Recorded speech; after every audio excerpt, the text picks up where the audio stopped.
Panibagong insidente na naman ng road rage ang nakarating sa Land Transportation Office o LTO. Suspendido na kasi ang lisensya ng driver na makikita sa viral video na sinigawan at nanakit pa sa nakaalitan nitong kapwa driver. Narito ang report ni Jackie Resho.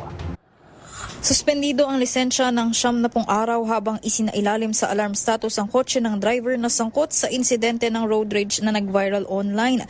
Pinagpapaliwanag na ng Land Transportation Office o LTO ang driver at rehistradong may-ari ng sasakyan kaugnay ng kasong administratibo na reckless driving at improper person to operate a motor vehicle sa June 2, 2026. At kapag nabigo silang tumugon sa show cause order ay itinuturing na ito ng ahensya na pagtalikod sa kanilang karapatang maipagtanggol ang kanilang panig at pagbabatayan na lamang ang mga nakalap na ebidensya sa pagresolba ng kaso. Sa nag-viral na video, makikitang nakikipagtalo at pisikal na inatake pa ng naturang driver ang kapwa motoristang nakagitgitan sa kalsada.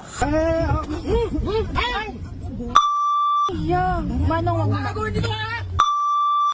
Sir, wag kayo manakit.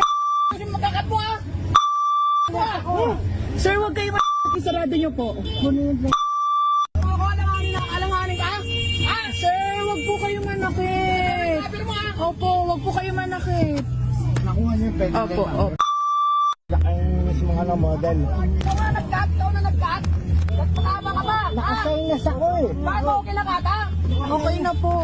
Panawagan ni LTO Chief Assistant Secretary Marcos Lacanilaw sa mga motorista na huwag isabay sa init ng panahon ng init ng ulo na posibleng magdulot ng panganib sa mga taong nasa lansangan. Payo ng LTO, manatiling kalmado at responsable sa pagmamaneho at idaan sa tamang proseso ang anumang alitan sa kalsada sa halip na pairalin ang dahas o agresibong aksyon.